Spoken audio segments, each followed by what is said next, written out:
যশোরে অবস্থিত বিমান বাহিনী একাডেমি প্যারেড গ্রাউন্ডে বন্ধু প্রতিম দেশের ক্যাডেটদের প্রশিক্ষণ গ্রহণকে দৃষ্টান্তমূলক বলে উল্লেখ করেছেন বিমান বাহিনীর প্রধান air chief marshal Sheikh Abdul Hannan. মঙ্গলবার সকালে অনুষ্ঠিত রাষ্ট্রপতি কুচকাওয়াজ 2023-এর অনুষ্ঠানে একথা জানান তিনি। আরও জানাচ্ছেন সহকর্মী জয়নাল আবেদিন, ক্যামেরায় ছিলেন খলিলুর রহমান। বাংলাদেশ বিমান বাহিনীর 83তম বাফা কোর্স ও ডিরেক্ট এন্ট্রি 2023 বি কোর্সের কমিশন প্রাপ্তি উপলক্ষে বিমান বাহিনীর প্রধান air chief marshal Sheikh Abdul হান্নানের উপস্থিতিতে যশোরে বাংলাদেশ বিমান বাহিনী একাডেমির প্যারেড গ্রাউন্ডে অনুষ্ঠিত হল রাষ্ট্রপতি কুচকাওয়াজ 2023। এই আয়োজনের মধ্য দিয়ে গ্র্যাজুয়েটিং অফিসারদের মাঝে ফ্লাইং ব্যাজ ও ট্রফি বিতরণ করা হয়। সেই সাথে 83তম বাফা কোর্স সেরা চৌকস কৃতিত্বের জন্য সোর্ড অব অনার, উড্ডয়ন প্রশিক্ষণের সেরা কৃতিত্বের জন্য Bir Sreshtho Matiur Rahman trophy, general service প্রশিক্ষণের কৃতিত্বের জন্য কমান্ড্যান্টস ট্রফি এবং 83তম বাফা কোর্স গ্রাউন্ড ব্রাঞ্চের সেরা কৃতিত্বের জন্য বিমান বাহিনী প্রধানের ট্রফি প্রদান করা হয়। বর্ণাঢ্য এই কুচকাওয়াজের মধ্য দিয়ে 18 জন মহিলা, 1 জন নেপালি ও 1 জন জাম্বিয়ান অফিসার ক্যাডেট সহ মোট 93 জন অফিসার ক্যাডেট কমিশন লাভ করেন। আমি প্রথমত আলহামদুলিল্লাহ আল্লাহর কাছে লাখো শুকরিয়া যে আমি আজকে কমিশন প্রাপ্ত হয়েছি এবং আমাদের বঙ্গবন্ধু, জাতির জনক বঙ্গবন্ধু শেখ মুজিবুর রহমান তিনি আমাদের দেশকে স্বাধীনতা লাভ করে দিয়েছেন এবং বিমান বাহিনী প্রধানের উপস্থিতিতে আমি আজকে কমিশন প্রাপ্ত হয়ে নিজেকে অত্যন্ত গর্ববোধ করছি। প্রথমে আমি আল্লাহর দরবারে হাজারো শুকরিয়া আদায় করছি।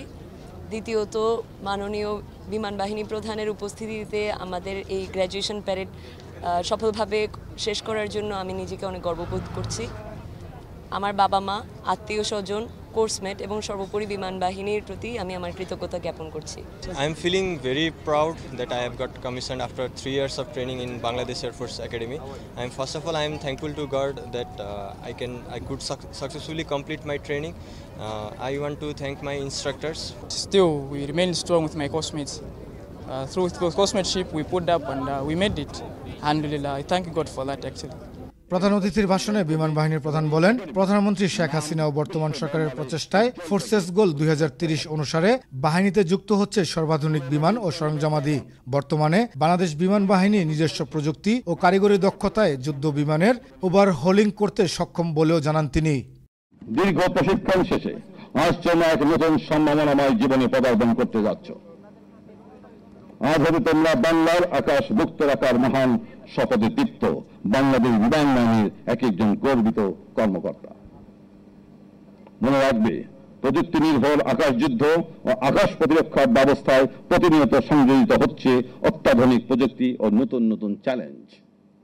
দ্রুত পরিবর্তনশীল বিশ্বের চ্যালেঞ্জ মোকাবেলা করে বাংলাদেশ ও বিমান বাহিনীকে উন্নয়ন ও সমৃদ্ধির দিকে নিয়ে যাওয়া এখন সময়ের দাবি এবং তোমরাই হবে তার অগ্রদূত।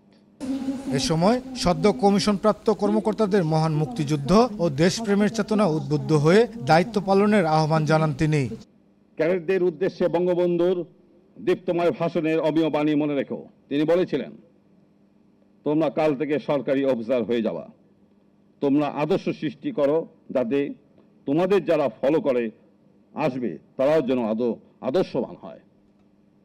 আমি বিশ্বাস করি তোমাদের ঐকান্তিক প্রচেষ্টা, কঠোর পরিশ্রম ও উন্নত পেশাদারিত্বের মাধ্যমে বাংলাদেশ বিমান বাহিনীর তার কাঙ্ক্ষিত লক্ষ্যে পৌঁছাবে ইনশাআল্লাহ। কুচকাওয়াজ শেষে অনুষ্ঠিত হয় বাংলাদেশ বিমান বাহিনীর নানান ধরনের বিমানের বর্ণাঢ্য ফ্লাই পাস।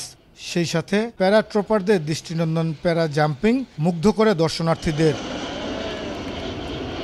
বাংলার আকাশ রাখিব মুক্ত, এই মূল মন্ত্র বুকে ধারণ করে এগিয়ে যাচ্ছে বাংলাদেশ বিমান বাহিনীর অকুতোভয় দুঃসাহসী বীর সদস্যরা। বাংলার আকাশ নিরাপদ রাখার পাশাপাশি দেশের শান্তি প্রতিষ্ঠায় ও দেশের যে কোনো দুর্যোগে অবদান রেখে যাচ্ছে এই বাহিনী। এছাড়া দেশ পেরিয়ে বিদেশের মাটিতেও সেবা করে কুড়িয়ে যাচ্ছেন দেশের সম্মান। জয়নাল আবেদিন, আনন্দ টিভি, যশোর। বিএনপির ডাকা হরতাল অবরোধে আইনশৃঙ্খলা রক্ষায় পুলিশকে সহায়তা করতে সারা দেশে 10,000 আনসার মোতায়েন করার নির্দেশ দিয়েছে স্বরাষ্ট্র মন্ত্রণালয়ের জননিরাপত্তা বিভাগ। মঙ্গলবার জননিরাপত্তা বিভাগের রাজনৈতিক শাখা 2-এর সিনিয়র সহকারী সচিব জহিরুল হকের সই করা এক আদেশে দেয়া হয় এই নির্দেশনাটি বাস্তবায়ন করতে জেলা ম্যাজিস্ট্রেটদের বিষয়টি সমন্বয় করতে বলা হয়।